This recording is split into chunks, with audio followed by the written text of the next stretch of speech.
start. The YouTube is it broadcasting? The YouTubes are YouTubing. Hey, you notice lighting's a little bit better now? Yeah, like you actually set up some lights, unlike me. Pre-show side note, guys, and this is before we actually get the show going. You know, I've had the slide-in filters for these torch LED bolts for years, and they're kind of junk. Like, I don't really care for them at all. But if you take a piece of paper and stick it in front of there, it is probably the best dirt cheap softbox option for these guys. And suddenly the light is much better out of these. I do need to buy the inflatable ones, but I digress. You ready to start the show, Devin? I'm ready to start the show. All right. We're rolling audio in 5, 4, 3, 2.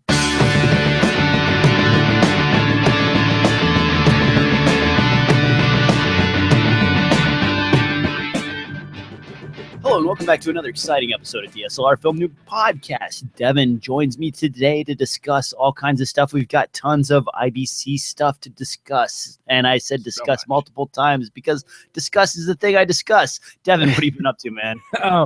I was doing some audio work for CBS up in Northern Illinois, and that's why I missed last week's podcast, unfortunately. And this week, though, I've just been shooting some indie artists around Chicagoland, and which eventually will get roped into part of their live performance. So just basic interviews and stuff like that. Nothing too exciting, really. What's up with you?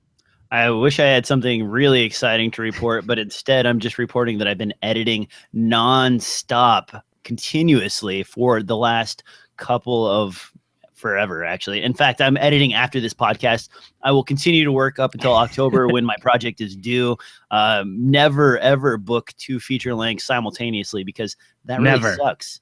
Also, I got this thing right here. I'm reaching for the audio listeners. I'm pulling out the most hipster BS thing that one could ever own, but I own it right here. Look at this. It's made out of wood. Isn't that stupid? Oh, it's so trendy. I know, right? The hipster oozes from your fingertips. I know. I feel a little dirty about it. But this in front of me right here, for those of you listening, is the LX100 from Panasonic. This is a Micro Four Thirds-esque point-and-shoot camera. And underneath of it, I have this JB Designs camera mount. Now, this seems silly, and it is a little bit silly, but I'll tell you one thing that makes this not so silly, and that's the fact that the quarter 20 right here is located off to the side. So if we look at the battery compartment here and where the memory card is kept, if you have this where it normally belongs, the quick release plate, it actually covers those up. So you have to unscrew this every time you need to get to the battery or to the memory card. With this, I can suddenly move this over to the side, and now I have access to that on an easy to get to words and stuff. But the fact that you bought a whole grip for it must mean that you're really enjoying your LX100.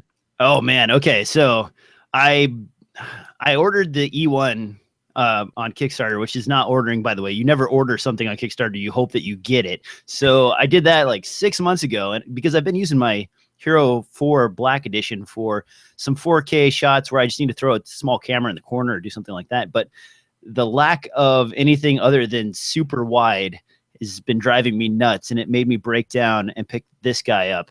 4K internally, great. Low light performance, good all the way up to, I was shooting at 2000 ISO this weekend with it, and footage came out phenomenally for such a tiny little camera. And the zoom range, 24 to 75, definitely handy. f1.7 at the wide, so you can still blur out the background a bit. Nice. And I got this for $475 on Craigslist. So as opposed to the 700 for the E1 camera. That may never come. Well, actually, I got that one. I was one of the first 50, so I got that for like 400 or 500, I think. Oh, yeah? But I don't know. If it does come, that will be exactly what I want. But until then, this is kind of the stopgap. Plus, you know, if I want to hand a camera over to my wife to take some photos or something like that, this is just the right form factor for her to get like good photos, but not have to worry about all the hubbub that goes along with a regular DSLR. So very nice, very well built. Only wish it had an audio input, but I guess I'll be using external audio with that guy. Now, that's enough with that because I've got a lot to cover. Devin's got a lot to cover. We have all these IBC announcements. So, Devin, what do you think? Time for the news? News! Time for the news.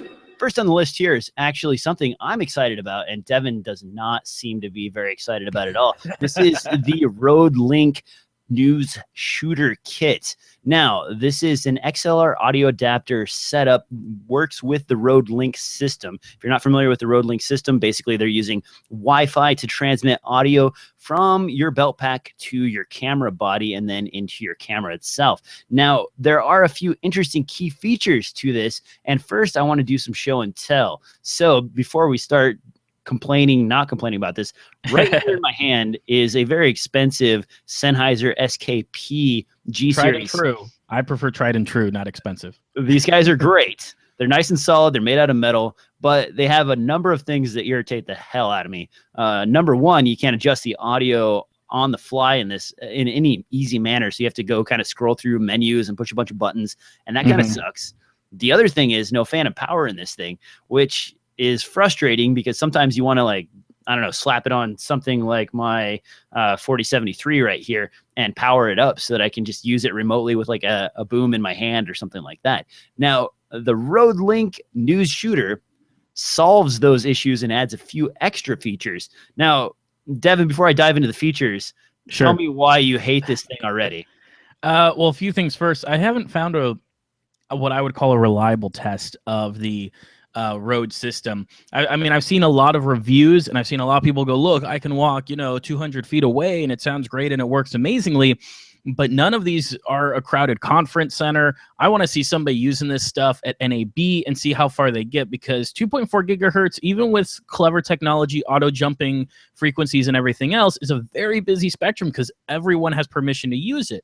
Your G2, G3 system from Sennheiser is like a UHF or something like that. Yeah, they're all UHF, man. You don't want VHS or VHF in that sort of range because it's just not strong enough. It isn't. And so those have those are allowed by licensing and stuff like that, allowed to send a lot more power. They're allowed to intermingle, and there isn't a whole lot of competing frequencies besides, a few channels and stuff like that may busy up some of the frequencies, and you may have other people using it. As opposed to 2.4, you've got microwaves, wireless phones, you got cell phones with Wi-Fi, you got tablets, you've got a lot of stuff using 2.4. And so while everyone keeps showing how far away they can walk with it outside, I've never seen somebody like use it in an apartment complex or use it anywhere else where 2.4 traffic is being hammered. And that's the real test that I've been searching for and trying to see. For me, you see this as an option to throw onto a boom pole, which I think is clever with headphone monitoring, and have a completely wireless sound guy. For me personally, maybe I'm old-fashioned. I'd rather have the sound recorder in the sound guy's lap with a boom pole and then wirelessly send that audio over to the camera. So then I'm not really concerned about, being able to have a headphone amp or an easy way to turn it up and down or anything like that. I will say, I really don't like the menu system on the Sennheiser. They've kept it from ages ago. Yeah, you flip through it. It doesn't exactly make sense because everything's abbreviated. So sometimes you got to read the manual. It is a little frustrating to say the least. So I love Rode coming in here being like, hey, here's a dedicated button to do this. Here's a dedicated button to do this. It's so easy to use. And I'm like, yes. So, but still. Either for the video listener or video watchers here is one of the Sennheiser units. There's two buttons, and underneath of this flap here is two buttons that you have to like long press and set, and then like click through menus in order to get to the thing. And it's not labeled volume, it's labeled dB. I mean, obviously we're smart enough to figure that out and we know that, but if you're a novice or you're just starting out with audio gear, you're like, what the hell is the dB menu? And then you're scrolling through trying to set the volume on this, and it's like button, button, button, button. And then if you don't hold it down, it won't bring you back to the main menu again. And these are really good. The audio quality is great, but frustrating to use. And of course, as we mentioned before, they are pricey. I mean, they're built to work. They're tried and true for that prosumer market. I mean, you can pay more than that and get slightly better market. Yeah, I guess this is mid-range pro before you go to like what the what's the Lexicon or something like that. I don't know. Those are like $2,000. And they go up from there. One thing I will say that I'm kind of pleasantly surprised with is is that like a lav adapter or something like that, or is that the headphone jack on top of it? referring to Okay. the picture of the So XLR adapter. let's take a closer look at the features now that we've kind of discussed both of our opinions on wireless systems here. I'm going to go ahead and share my screen, guys, so you can see what's going on. If you look right here at the top, you'll see a little screw-in device right here, and that's a lav adapter. So the things that make this Newsshooter kit from Rode really interesting to me, it provides phantom power, which is really nice. B, it has an external lav input so that you can use this as a belt pack like you would with a regular unit. So it's not just locked in for XLR inputs. It's basically able to do double duty there. Now, it has a little flip up screen piece there that you can get to the controls, and you can easily adjust the volume up and down for your input source. It has 24 and 48 volt phantom power, so you can save a little bit of battery power if you want. And speaking of batteries, on top of being able to run off of 2 AA batteries, you can also use Sony NP batteries or power it via the USB port.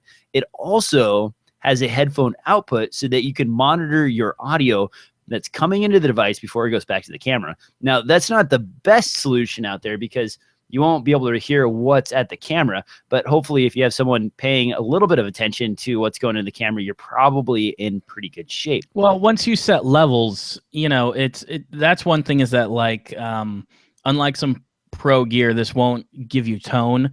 But in general, if you set your levels before you go and record or something like that, then as long as the sound guy who's listening through the headphones makes sure that he's not blowing anything out, the camera guy should be fine.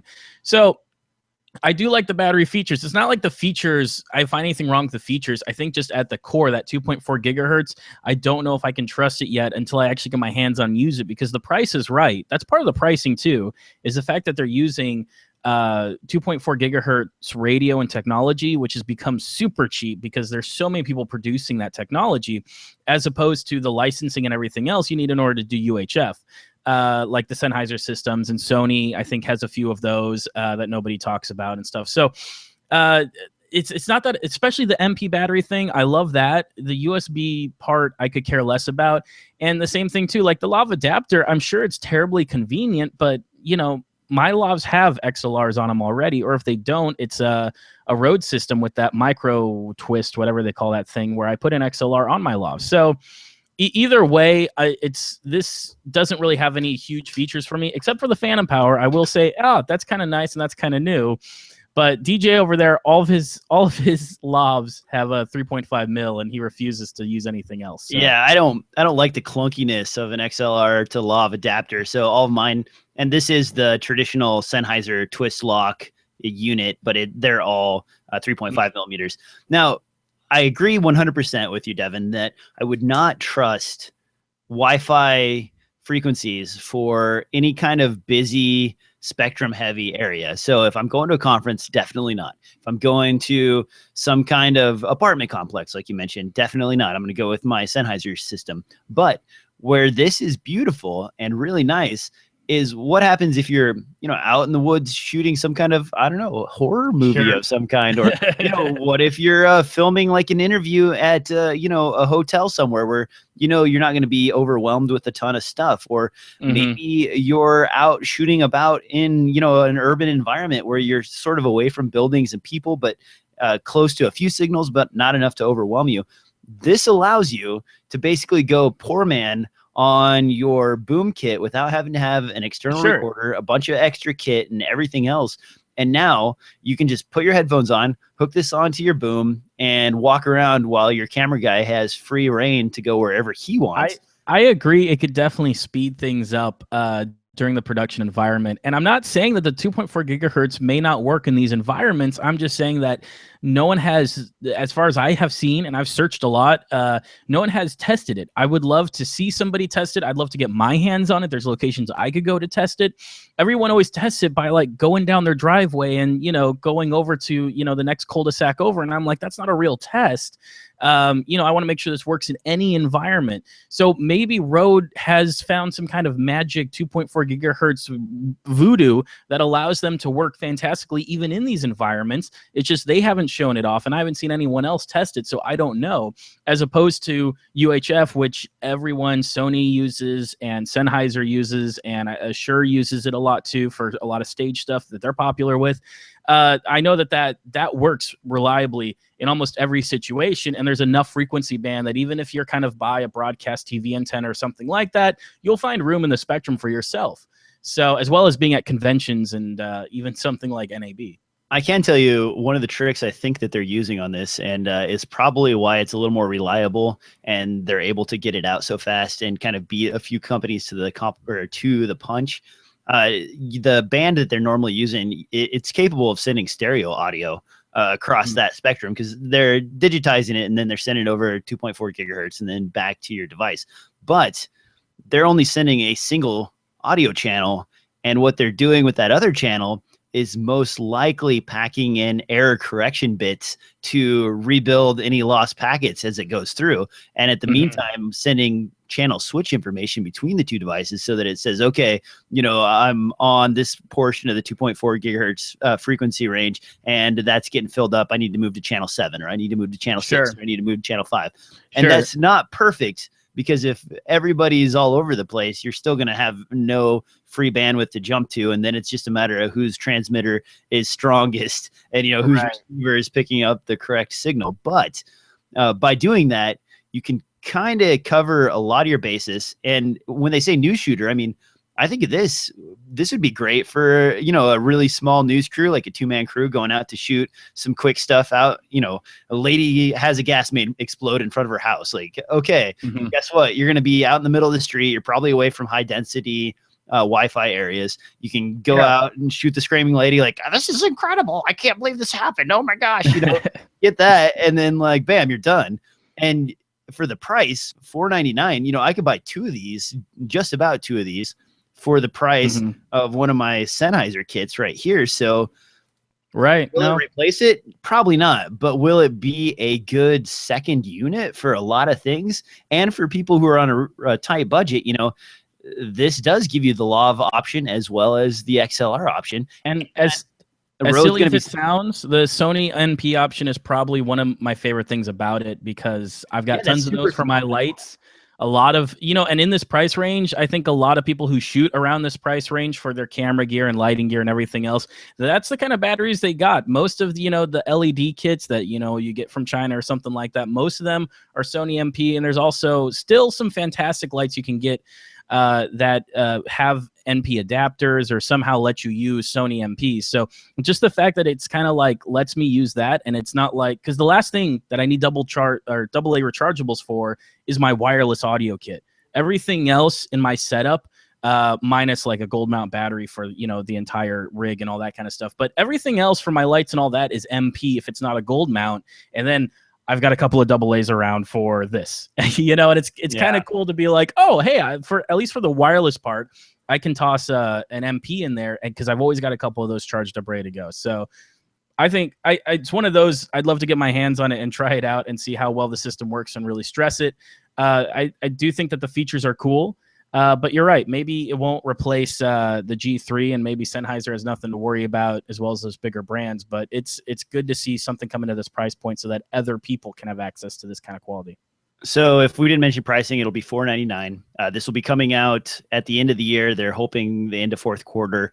They're also going to be selling their hip pack, you know, whatever you want to call it, the basic single units like this by themselves, so that you can add one to this kit, and the receivers are universal, so you can bond them with any other Rode device. So that it is a really nice extra upgrade option at $150 or $200, and now you have. And if all you need kit. And if all you need is a lav, you know, the Filmmaker kit is $400. It's $100 less. If you don't need that phantom power, you don't care about the XLR, and you just want lav, you can get it. Comes with a Rode mic, and it's $400. So that's a really good price too. All right, now moving on down the line to something else that everybody is really excited about. And actually, I mentioned the E1 camera at the top of the show.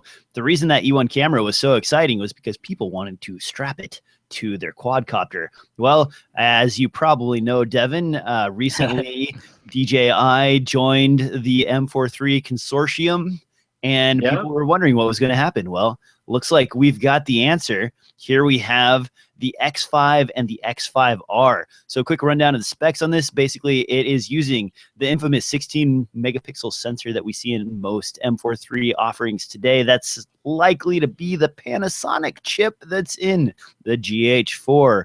The X5 is able to shoot a 60 megabit enclosed 4K video rates. Man, I should have written these a little bit better because now I'm having to jump all over the place. Also, we've got 2.4 gig 2.4 gig lossless 4K on the X5R. Looks like they're going to be using an external SSD to record to. Man, that is very aggressive. They've also got their flavor of log. They're calling it D-Log for flat image work. Pricing is roughly $5,700 for the X5 and $9,800 for the X5R.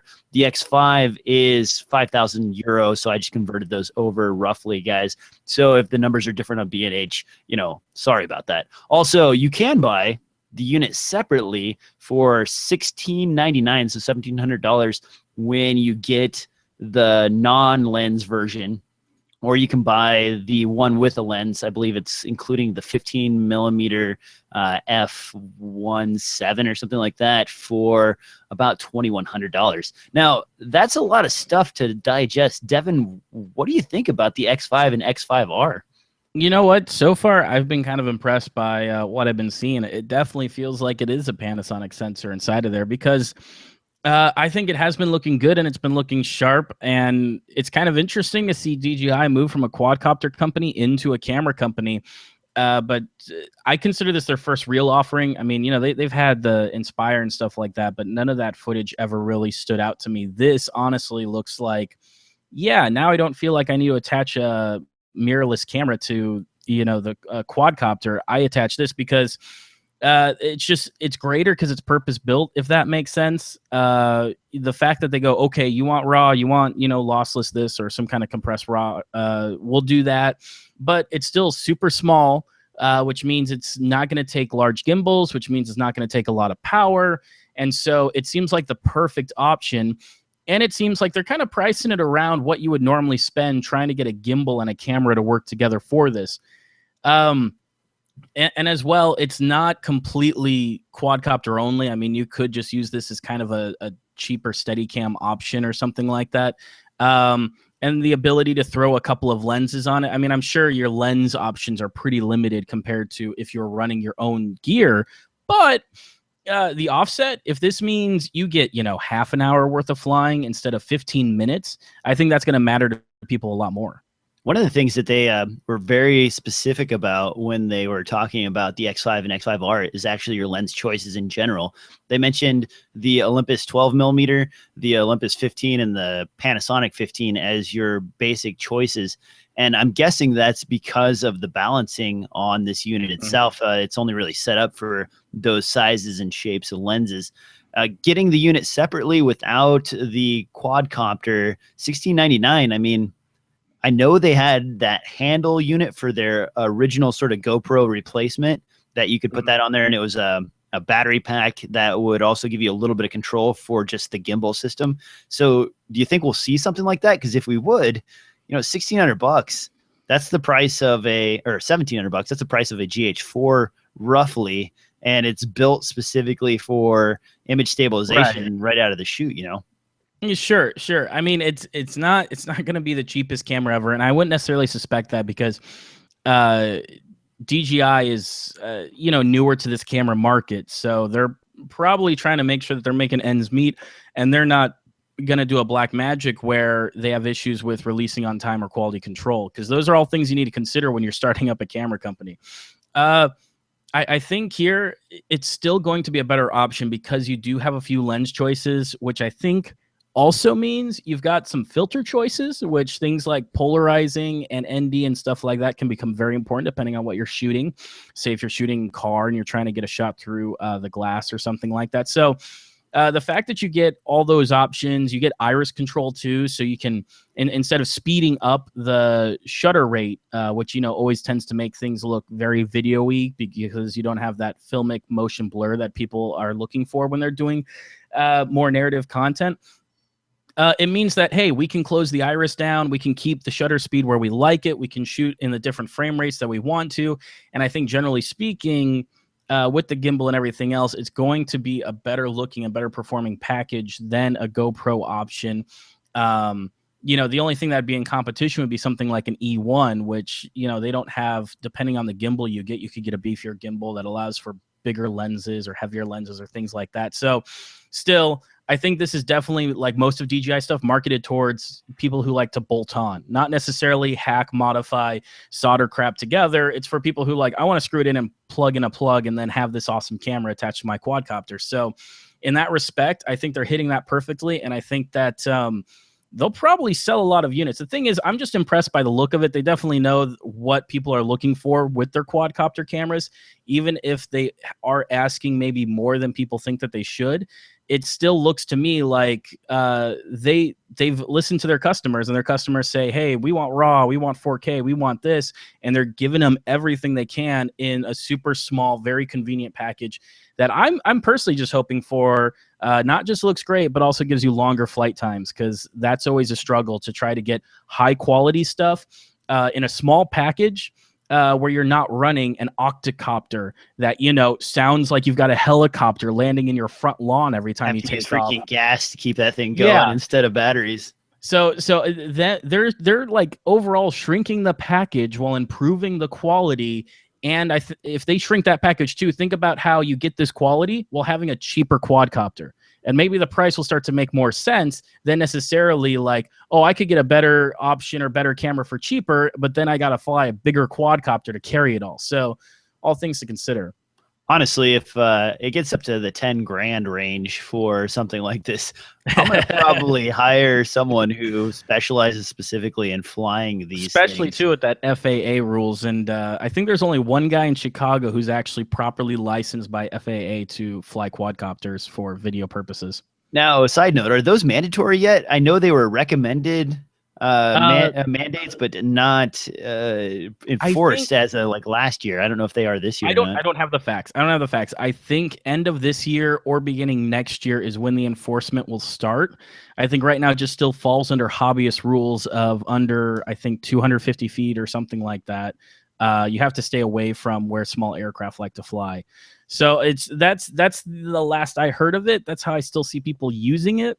But bigger companies like CBS will only use people who are actually certified just to play it safe. They won't, you know, use amateur hobbyists. And as far as I know, there's only one guy in Chicago. So for a short time, it may be lucrative to go through the effort to get a license if you're really into quadcopter flying, because there's probably not a lot of people. I think LA has quite a few people.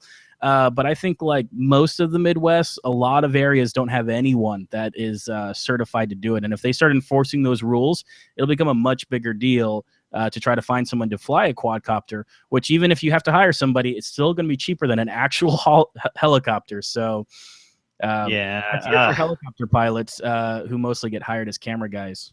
Well, and I just saw it a little bit ago. It's really kind of dated and funny, but it was from the 90s, and it's Jean-Claude Van Damme explaining like new camera movements for the future. And they actually have a gas-powered, sort of RC helicopter that they're flying the camera around with. And then they have a wire system where they're running stuff across on a wire tether line. Oh, man, it was pretty cool. It kind of made me laugh. But, I don't know. I tend to not fly quadcopters simply because I don't want to crash something that's very expensive, and I tend to hire an expert to do so. Licensing wise, I haven't paid much attention. I probably should to licensing. I generally just look for someone who has a lot of experience flying them, so that way it's not a problem. I wanted to bring up this E1 camera that I was talking about for just a second here, though. If you look at this, this is basically version 1 through version 3 of that. And as far as form factor is concerned, the X5 and X5R are basically in this same design envelope. The only difference with that versus the E1 is that the E1 actually has a small screen on the back of the unit. So You can actually do a little bit of stills and you can kind of use it like a GoPro. Exactly. With that screen on the back. Yeah. Like a GoPro with a backpack on it. And that's the thing about a GoPro. Like you can use your phone, which is kind of a pain, or if you have the backpack, you can basically get an idea what your framing is and then just go leave it alone. And I'm hoping that's where the E1 fits in. Now, I should stop talking about that because we got a lot to cover here. We do have a lot to cover. Gosh. Next thing on the list is actually from Konova, and these are kind of disappointing. When Devin and I were discussing this before the show, but Konova has a couple of new upgrades that are available for their K1 through K5 sliders. If you're not familiar with Konova, they were well known for having the first linear bearings in a low budget slider system. The K1 through K5 both have that linear tracking system that gives you really smooth moves, but there isn't sort of any friction system to go along with that. Now, it looks like they're introducing what we've seen before on the Shark S1 slider, one of my personal favorite sliders on the market, by adding a flywheel with a pulley geared sort of belt to this. So that way, when you have starts and stops, you have to turn the flywheel in order to ramp up. And then, of course, you have to slow the flywheel down in order to stop. Now, if you've ever used a slider without a flywheel, you have to have extremely steady hands in order to get it steady. Otherwise, it's just going to be shaky as all get out. It doesn't look very good. You need to have magic DJ hands.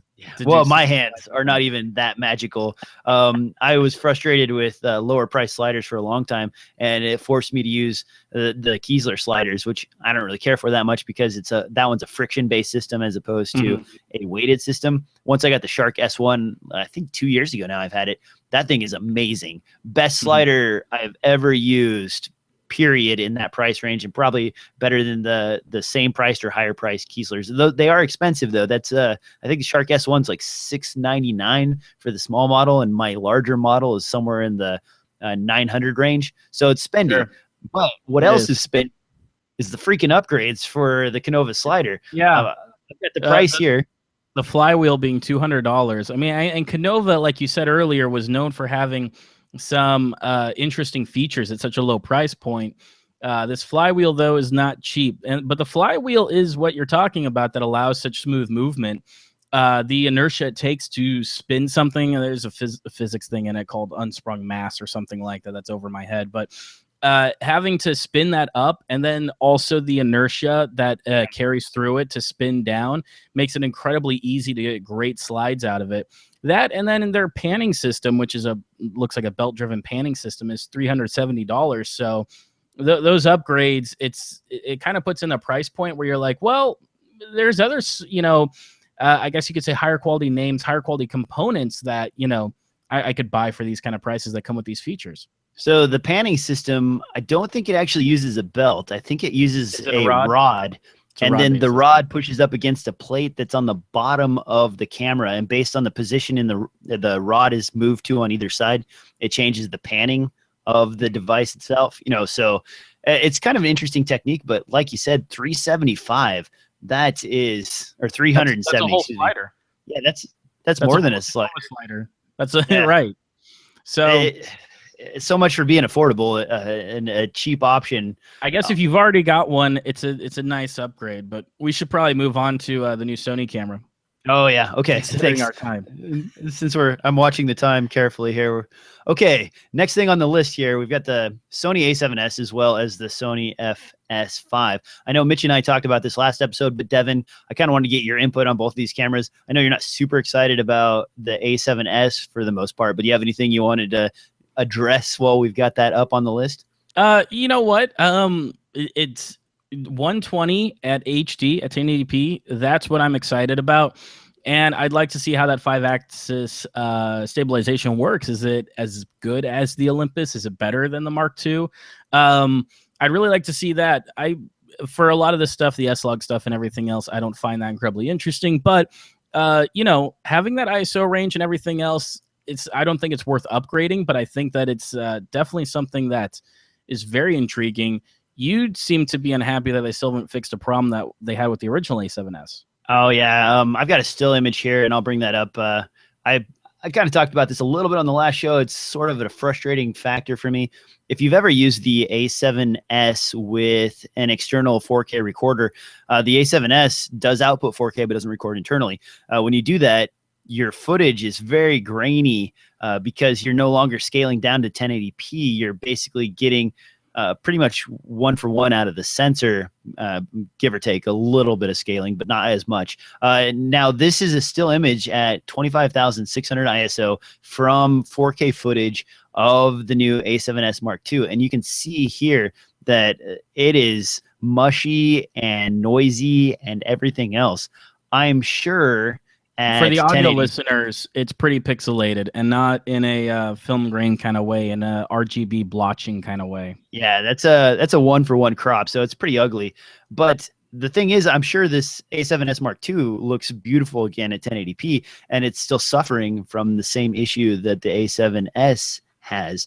I would gladly go out in low light and shoot at 1080p with the A7S, no problem. But if I wanted an actual 4K image to use, you start bumping down your ISO max by a wide margin. Also, they haven't changed the base ISO on this. I believe it's still 1600. So bring your NDs to the game, buddy, because if you're shooting it in your regular sort of setting, you're going to need them. Yeah, for sure. And then moving on to the Sony FS5. Oh man, look at this guy. He's just driving the show along today, man. Way to go, Devin. All right, what do you got on the FS5? You know me, I like cameras like this that are kind of small, but they've got more features than a DSLR and more options and SDI outputs and all that kind of stuff. All the kind of stuff that DJ doesn't want to deal with. It's fascinating about this electronic ND filter. When I first saw it, I thought, like, that's so smart. Why hasn't anyone done it before? Because it looks like by principle, it's just that electronic film that as you apply an electric charge, either becomes clear or becomes more. So they're using like an LCD style? Yeah, it's like an LCD style. Maybe we haven't seen it before because it's a struggle to make it super clear so that when you're using lighter ND, you're not also losing detail in it. Because most of the time, you know, they're using glass pieces of ND to do that kind of stuff. But that's what it looks like to me. And I think that makes it fantastic because it gives you a wide gambit of where you want the ND to fall. It acts like a polarizer kind of, or a variable polarized ND kind of a thing. So I'm super excited about that. HD to 60 frames, 422 is always great. Dual SD cards is necessary when you're shooting on this kind of level of video production and stuff like that, you know, plus using the same batteries and everything else. I like the fact that Sony keeps doing this, you know, hey, it's super easy to take this and turn it into a shoulder mounted camera if you're doing documentary or that kind of work. It doesn't have a built-in shoulder plate, not that you couldn't add one pretty easily, but having that record zoom function and everything else come out on an arm so that you can more comfortably hold the camera and run all of its operations.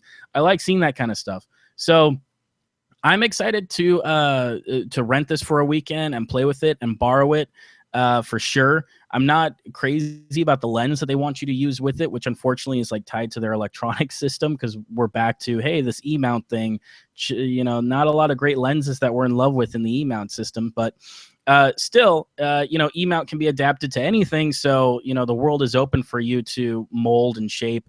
And I love to little things like the LCD screen being able to move to the back, being able to flip on the other side. So without adding a rig to this, it's allowing you to adjust the camera in a bunch of different ways to shoot whatever kind of style you like to shoot it as, or whatever works for you. Something more compact in front of you, or you want to be comfortable, shoulder mount and hold the thing for a couple of hours. So I'm enjoying seeing all this coming out of Sony. Just once again, it's, you know, native ISO 3200 and 14 stops of dynamic range. That remains to be seen because I haven't seen a ton of footage with it, but I'm excited for it. I think it's great. What do you think, DJ? I think it's not a cube, and I'm happy that it's not a Right? freaking square box because the 100 and 700 were not super attractive to me for that reason. Well, and the ergonomics, like I'm saying, it seems like they really heard everyone be like, what is up with this box? What is up with this viewfinder stuck in the back that I can't use? And your loop system, which is ridiculously big. It sounds like they've heard all of those complaints finally. And they're like, all right, we're going to let you put whatever you want, wherever you want. We're going to let you configure this.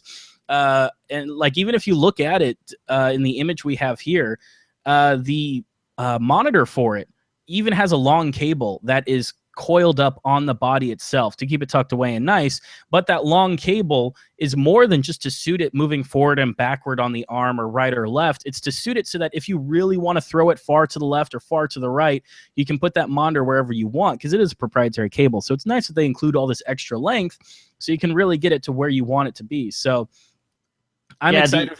I would love to grab a shoulder plate, plug it on the bottom of this, and really run out and see how this thing performs out in the field. Yeah, there are two caveats here that I'm a little concerned about. One is this has some cooling issues, so there's a vent system built into it, which could be an issue with fan noise. Same thing that plagued the C100 and to a lesser extent the C300 and so on. This also strangely borrows from Canon in the grip system that they've added to this. That looks very reminiscent of the C100, C300 series with that like extra pistol that you hold on the side to actuate controls for the camera. No, if I'm really a fan of that. That kind of limits your ergonomics for, more of a shoulder rig sort of setup. I didn't care for that whole grip system on the C100 or C300, but a lot of people really love it. Devin, does that going to affect your use of this on a rig? No, because the fact that it is detachable, and from what I've seen, it seems to use a pretty standard quarter 20 rosette kind of a thing going on. So as far as I see, no, it's just one of those that it becomes a little useless because it needs to be tied with a Sony lens. And there's very few Sony lenses that I would necessarily be interested in using. I mean, the one that they want to sell it with for $6,000 is an 18-105 at f4, which is, like, I'm glad to see the native ISO is 3200. I'm sure it's going to, perform pretty well in low light, but f4 is kind of pushing it, even if you do have a Super 35 sensor. So, yeah, I didn't see whether this is using BMI in the sensor tech or what they're doing. So I'll have to look more into that. But native 3200 ISO kind of screams I can shoot really well in low light, as in maybe I'm putting this out to compete with the C300 Mark II that's coming pretty soon. Or is it already out? I think it's out, actually. Okay, enough of that. Also, 240. I was just going to say 240 HD video is really cool, too. If you're not concerned about 10-bit 422 and getting 60 frames out of that, and you just wanted the basic 420 8-bit, you can get 240 frames in 1080p,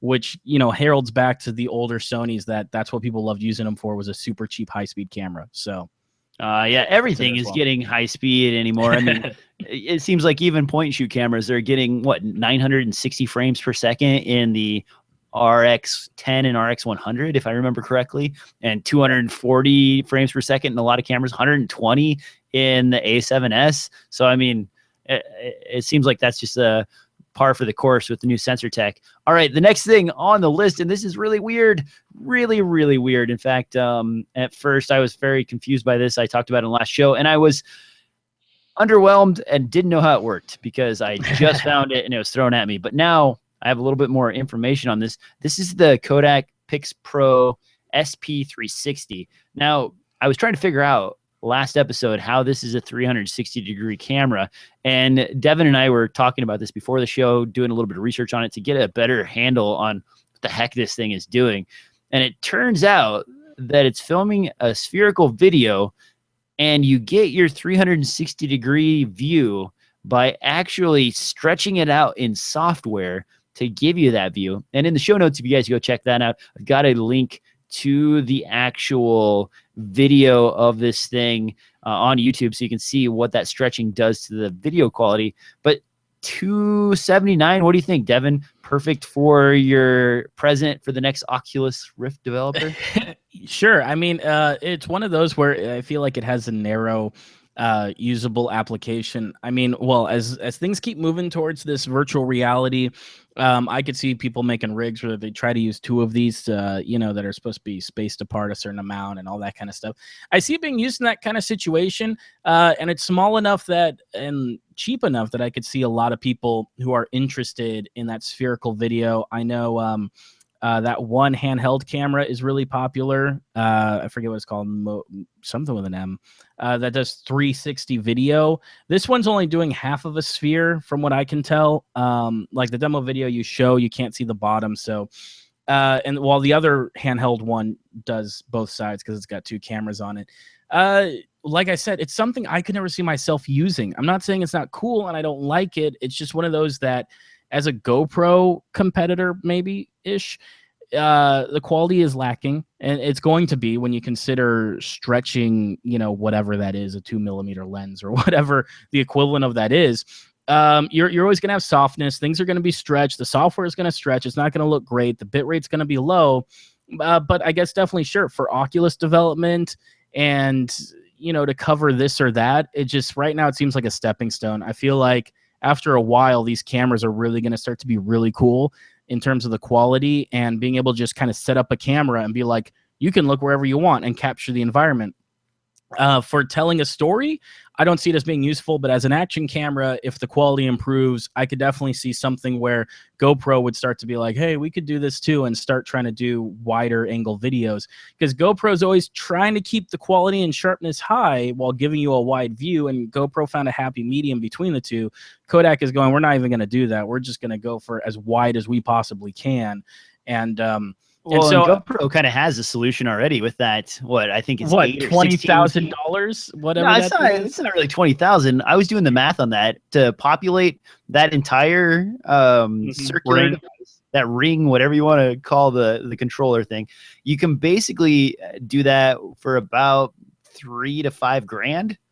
No, Yeah. that's not right. That can't. Yeah, you can. So if you do it with the cheapest GoPro possible. Oh, with the cheapest GoPro. Okay. If you go get the silver edition, you could completely populate that entire thing. I think I figured out it was like $3,000. So that would be the very lowest level price. And then if you go up from there to like a black edition, obviously then you're talking what Devin's talking. It's going to get really expensive. It's getting real expensive. Even a bunch of silver strapped around like that and stitched together probably would give look you good. better footage than this PixPro. And check out the video.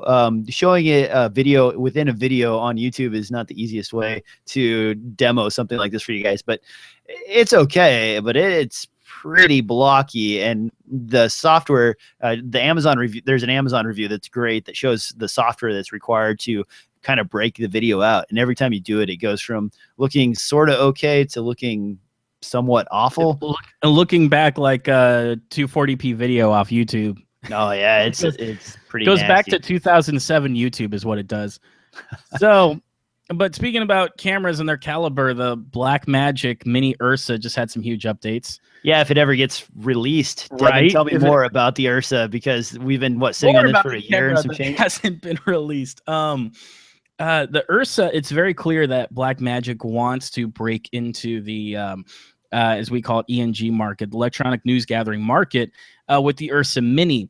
And how they plan to do that is if you buy the PL mount system for this, you can remove the PL mount and put on a B4 mount. For those that aren't familiar, B4 mount is what most of your news camera guys have on their shoulders, is those Panasonic and Sonys. Largely, that's pretty much all they use is Panasonic and Sonys in that market.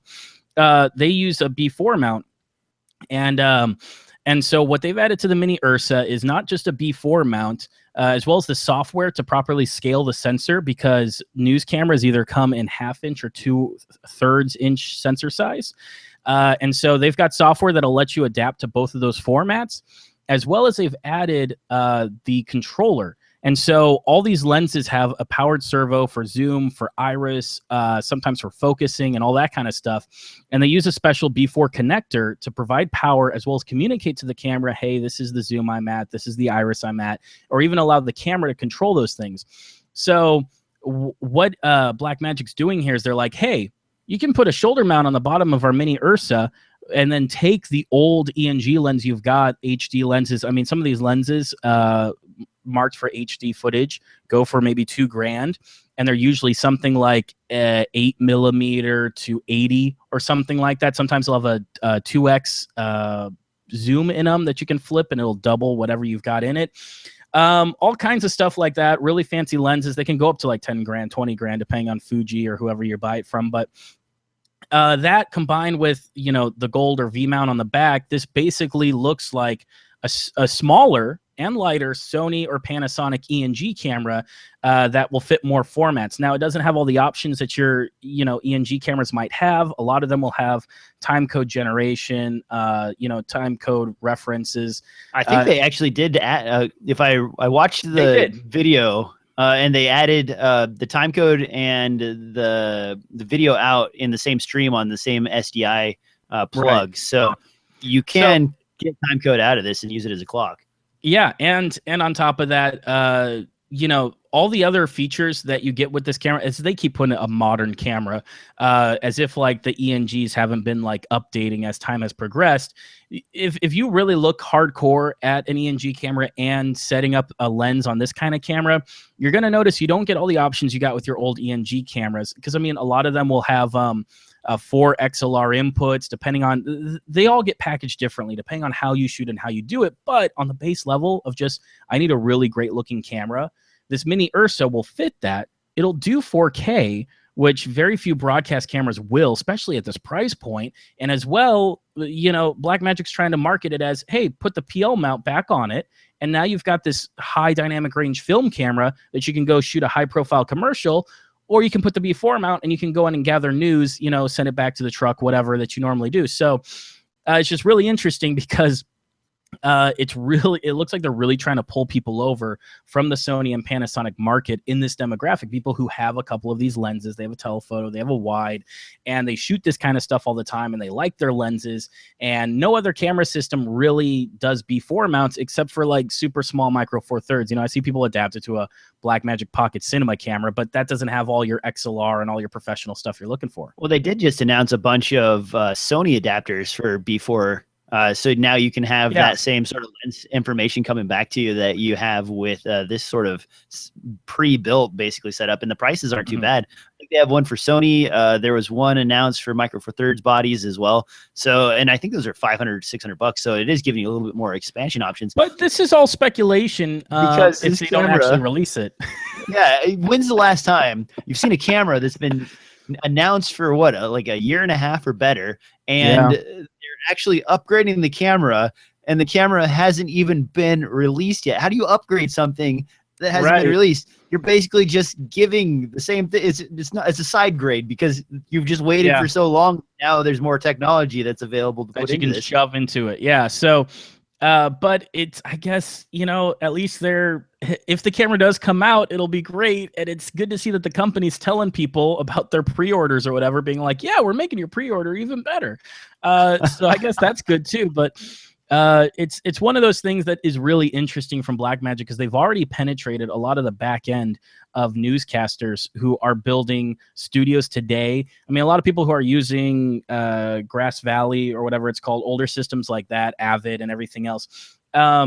People who are building new studios now or are building new trucks for handling on-location news, they're using Blackmagic parts because they're so much cheaper. And even if you know, their Blackmagic monitor dies after 2 years, they'll buy another one and they'll still be 1/4 the price of a Marshall. So it's one of those kind of things where they've really penetrated the back end of SDI converters, of routing management, broadcast, compression, and everything else.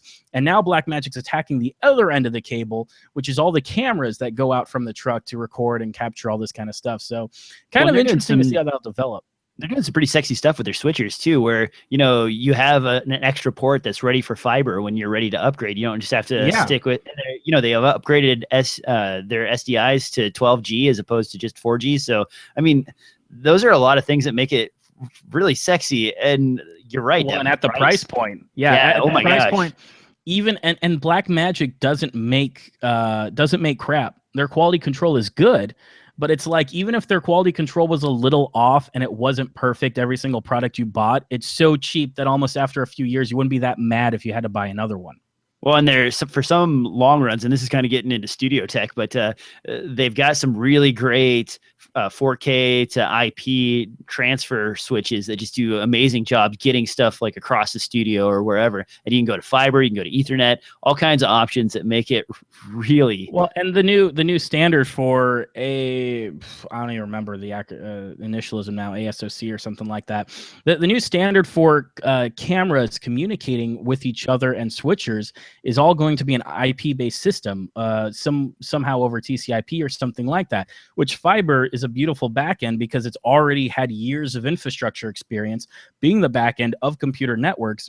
And with the new camera standards moving over to an IP system, it just makes more sense that that Blackmagic is ready for that standard to start coming out, so they can be like, hey, our switcher can jack into a couple of optical cables, and you can have an optical network through your entire building that then any camera can jump on at any point, and you can have 10 cameras going where normally you'd have to route SDIs to each camera. Oh man, that's super sexy. But when will they actually get the cameras out? Right? Because I will again poo-poo Blackmagic for their lack of support on cameras, their lack of quality control, and the fact that they rush to market, but then like things aren't necessarily fully baked. And Devin, you probably talked about that more than once, right? With yes, syncs and everything else that were giving you hell. And I'm kind of curious, why the big sale on the Pocket Cinema camera? Because I could have sworn that was because they're going to release a version 2. I mean, I bought one because the price is too good to pass up, but now it's back up to $1,000. There's no version 2 out, and it seems like nothing else has been done with it. It just seems like the strangest marketing move ever to drop the price by half for a month and then go back to full price for a year. It seems odd to me. So who knows what's going over? That or the marketing team over there is just super ambitious about their engineers. They're like, yeah, we'll get this done by summer. Hey, you guys got that done yet? They're like, we just made up the name. We don't even have a camera yet. What are you doing? Now, speaking of price drops here, the last thing on our list, actually not the last thing, but one of the last things is the Ninja Blade and Ninja 2. These have been around for quite a while now. They're getting a little long in the tooth. I think 3 years they've been out now. And they've dropped the Blade down to $495 and the Ninja 2 down to $295. This, I believe the Ninja 2 was at $600 or $700 when it first came out. What do you think, Devin? I know I have one of these. And you don't use it. Before the show, it's like sitting right over there in a box, and I get it out if I need to capture something from an HDMI port, and that's about it. Because honestly, they're clunky. They're not my thing. I am just fine with the recording that I get a camera. And I know you mentioned backups. You really think it's practical to carry one of these around as your #1 backup system for your camera? I think it depends on your workflow. One of those things is that being able to pull out a hard drive, shove it into a computer and edit right away and have something produced the same day is one of those things I've run into a few times at different studios and different things like that. So it becomes necessary in that regard. As well as too, there's high profile clients where we're recording a stunt or something and I go, I only get one take at this. And along with having multiple cameras, on one of the cameras, I'll try to also have a different way to record it, whether I go to a laptop with a capture card or I use a deck like this. Well, the reason why it's interesting, because we talked before about that really cool Blackmagic recorder system, the Video Assist, which advertises, hey, we've got this great 1080p screen. Is that even out yet either? No, I don't think that one's out either. Yeah, I think, screw you, Blackmagic. Is that a pre-order? Is that? Hold on a second. I got to figure this out. Is the Video It's still in pre-order on B&H Photo. Yeah, that thing looks super sexy too. I don't know if it'll ever hit the freaking market. Well, here's the give and take, and maybe that's why they're doing these price drops is in preparation for that, because the Blackmagic does have 1080p. It's supposed to be a great looking screen, which no one has seen yet, and it'll do SDI to HDMI conversion, which not a lot of them will do. Now, you got to record to an SD card. And the only feature it really has is a histogram. Now, you compare that over to something like the Ninja Blade, which is only HDMI, though for, I think, $300, they do sell converters that just, like, neatly stack into the back of it. But there's a few things that you get that you don't get from Blackmagic that I think are crucial for a monitor. And while the Ninja Blade is only 720p and it's not 1080, you're going to get waveforms, you're going to get false color, you're going to get focus peaking, as well as making proxy files. For me, one of the biggest things is that it'll do a 2.2 pull down and a 2.3 pull down. which for some cameras, especially the DSLR market, they output 60i, not 24p, and they're up converting basically to 60i in terms of frame rate up converting, not resolution. And this guy will fix that problem when it records, so you'll get a matching 24p file. And that's something that the Blackmagic hasn't advertised, and I don't think the Blackmagic does. So it's one of those that it becomes more important to you, is like, hey, does the resolution matter to you? And do you find yourself needing to convert between HDMI and SDI very often? Because it'll go both ways, which most standalone converters won't. So that's kind of a big selling point for $500. But then at the same time, I go, if I'm out in the field, like, I like having zebras and everything else. And not every DSLR comes with zebras. Things like the GH4 and GH3 has made DSLR people, spoiled by having a basic thing like showing where clipping is. But it's one of those things that I like having all those features. I like having a button on a monitor that I can push to do a 1-to-1 zoom or a 2-to-1 zoom. And so far, Blackmagic doesn't seem to have any of those features, as well as I like standardized hard drives. Especially if you're sitting in one spot, you could put a mechanical hard drive in there and record ProRes. So that's the mechanical hard drive, though, man, that is a little weird. If you're not moving, the spinning in there actually makes you it does this gyroscopic motion to your camera. So when you're holding it, like that rotating hard drive, like actually makes your camera feel strange in your hand if you have it mounted to your rig. The Blade, though, does have a beautiful screen. I will give it that. The Ninja 2, the screen is sort of awful. But it is smaller too if you're interested in having a smaller screen. I mean, the Ninja 2, they don't even advertise it as a monitor, even though technically it is. They kind of just advertise it as a normal deck. And keep in mind too, that's the same price now as their like mini Ninja, whatever they call that, the Ninja Star that doesn't have a screen. Yeah. The same price as that now, so it's almost worth it to buy that. But I switched over when I was using this, and the reason I was is there was a couple of projects I was working on where they were editing Avid and they wanted DNx HD output files. So as opposed to trying to transcode and post, I could use the Ninja and record directly to the format that they were asking me for and send it off to them. But it is really nice with an SSD slapped in this guy, like a 500 gig SSD. You grab that, and Devin's absolutely right. If you need to go straight from recording to editing, super smooth transition. You don't even have to have a extremely processor intense application to handle it, because you're not using a high compression codec. So it's not like pulling stuff off of a micro SD card or a SDXC card and shoving it in your editor, and then your editor's chugging along once you get up to like 3 or 4 streams. Now this is nice and smooth, painless workflow. It's like working with almost uncompressed footage. It's not almost uncompressed, because that's not really true, but it's a less processor intensive codec that they're using, so it makes it really nice to work with. The size, though, these guys are freaking monsters. The Blade is like this big, man. It's huge. It's 5 inches. As opposed to the Ninja 2, I think it's like a 3.8 or something like that. But 5 inches is larger than I want for a monitor anyways. But part of it, too, is they're trying to make it, you're going to fit an entire hard drive inside of it. So I can understand it being thicker than a lot of the other options. As well as then you got to imagine you're going to put batteries on the back of that as well, which is, not going to help the case at all.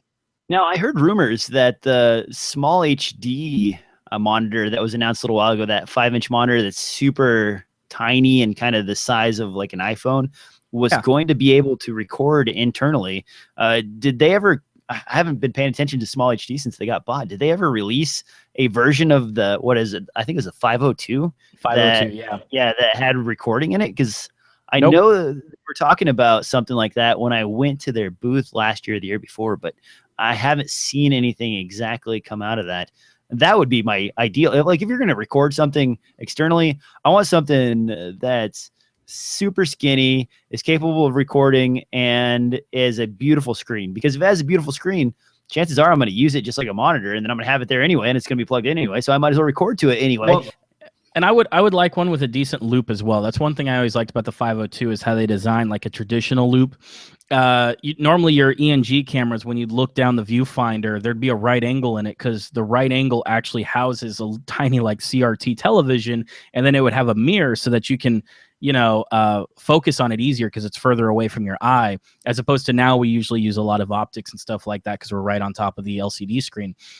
So I like the way that the 502 made that kind of sideways loop. So it was very small profile, and it was easy to kind of line up next to your camera and not take up a lot of space, as opposed to a lot of people with 4-inch monitors, or God forbid 5-inch monitors, that with that loop on top of it is the size of the camera basically sitting next to it. So I really appreciate that design. You're right. If that could record some footage as well, that would be a really cool device. But and that's what I was hoping we were going to get from the Blackmagic monitor, was a device that had a beautiful screen, IPS display, cell phone sized, records its own, dog food, so you don't have to worry about feeding it all the time. It's oh man, that would be ideal. And then give it something common like a LP6 battery or an NP battery, so that I don't have to worry about carrying a bunch of weird extra batteries around with it. That would make my freaking day. Now, Devin, we've covered a lot. Yeah, we have. Jeez.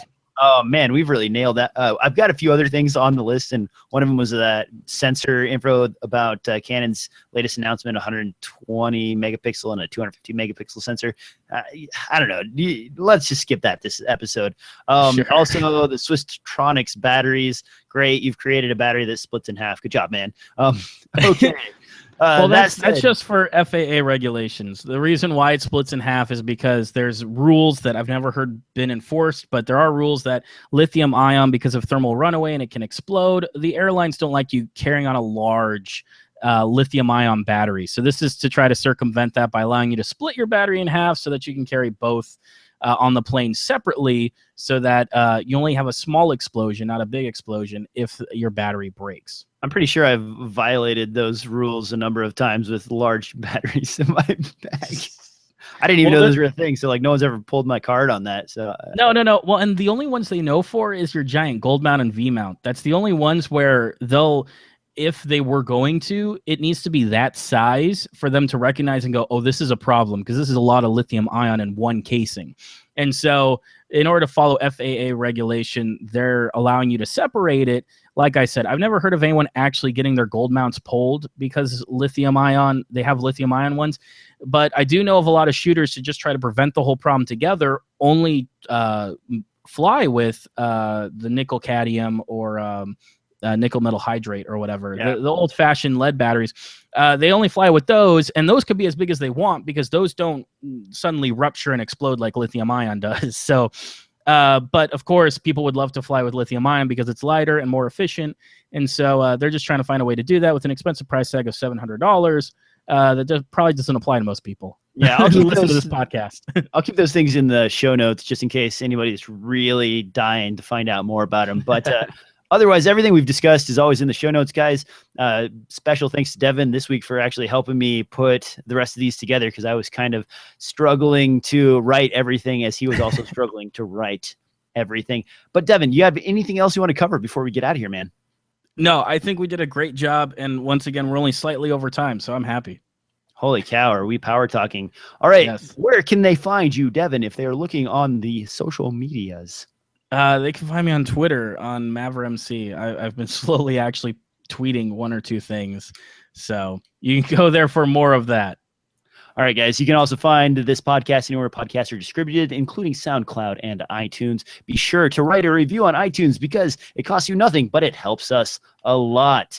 Also, swing over to DSLRfilmnoob.com. I'm actually starting to write some stuff again, and Devin, if I can talk him into it, might even be doing some video reviews for the site. So look for those coming in the near term. Anyway, thanks for watching, and we'll see you next time on another exciting episode of DSLR Film Noob Podcast.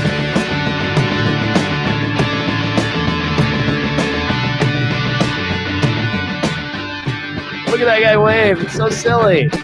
I don't know what he's doing over there. All right. Scrolling out. And that's it for the audio listeners. And I still got Devin because I forgot to double click this thing here, which does the switching. I don't know. I like being on camera. There we go. All right, man. You got anything else you want to talk about before we can the show? Because we always have that secret discussion after the audio to get the audio listeners to move over to the video podcast. That's right. That's right. We talk about all kinds of juicy details. Actually, man, go ahead and just make fun of me now for my wooden handle, because that's what I was expecting. It is. Your hipster handle? That's what you just call it. You're like, I got my hipster handle today. In all truth, I couldn't find a metal version of this that wasn't, super ridiculous like this guy. So I ended up having to go with the wood one just because there's literally nothing else out there available for it's a very this new camera, so wasn't it announced in 14 and it's been out for, since the beginning of the year, right? I thought it's only been out for like 8 months or so. Oh, yeah, that's probably it then. Maybe not. And it's probably not a big enough market to really make anything substantial out of like CNC metal or something like that. Because there probably aren't a whole lot of filmmakers who are like, oh, this will make my short film look awesome. Everyone's going to believe my friends and me are in Normandy with this camera. Actually, I'll tell you what. I've been test cutting this between GH4 footage, and it's good. It looks pretty much... Yeah, you can't tell the difference when I cut between a GH4 shot and the LX100 shot. Very good video quality out of this. The only thing that sucks, and I'll put together a full review eventually, but the only thing that really sucks is that there's like 14 things you have to go through in the menu and change in order to get it into video mode. And then once you've got it into video mode, it's great for video, but if you want to shoot a stills, if you want to use it for stills again, then you have to like go back and switch everything back over again. So that's sort of frustrating. You almost have to set up a custom user profile for video and then switch back over to the standard profile for photography, because like in 4K mode, it doesn't show you your crop until you hit the record button. So you have to go into a special mode called 4K photo, which also changes the way the controls work. And then also, if you're not careful, it'll screw up this ISO dial here that gives you ISO, white balance, and the regular stuff you need to access for video. And it'll just turn it into a way to change the focus point around, which is also sort of obnoxious. Focus on this guy, super fast though, like GH4 fast, and low light performance, really good. Also, the macro feature on here, I don't actually have any Micro Four Thirds macro lenses, so this may be my 4K macro shooting for the times when I actually need it. But yeah, it is super hipster, man. Super hipster. Also, I noticed you got a new mic there. That's I did. over. You sound good, man. Actually, listening to the I? show. Yeah, you sound better than you did before. So still need Doug Dale's following me now. That just popped up. Oh, congratulations, man. There you go. Yeah, what the mic? Yes. No, I still need a pop filter for it, but it does sound fantastic. I'm surprised at how great it sounds, not being a traditional phantom powered mic. Now, we're not sponsored by Rode or anything, but I want to say that the Rode Procasters, they sound excellent. There are a couple options in this price and market range. I think the Helio HR40 is a real popular one, or is it a PR40? And there's one other one, but Devin and I kind of ended up going with these, and they make you sound like you are a proper gentleman. They make you sound like you're a proper podcaster. I know. I don't like. I like wearing headphones when I talk into this because I don't sound as good in real life as I do through this microphone. Yep, absolutely. I've got the same problem.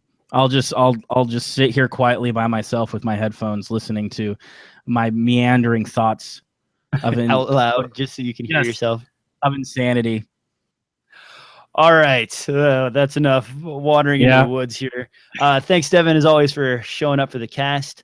I'm going to end the live broadcast now, and make sure you leave your comments and questions in the usual places, guys, and we'll try to address them in every episode. By every episode, I mean when we actually go look at them. So, all right, we're out.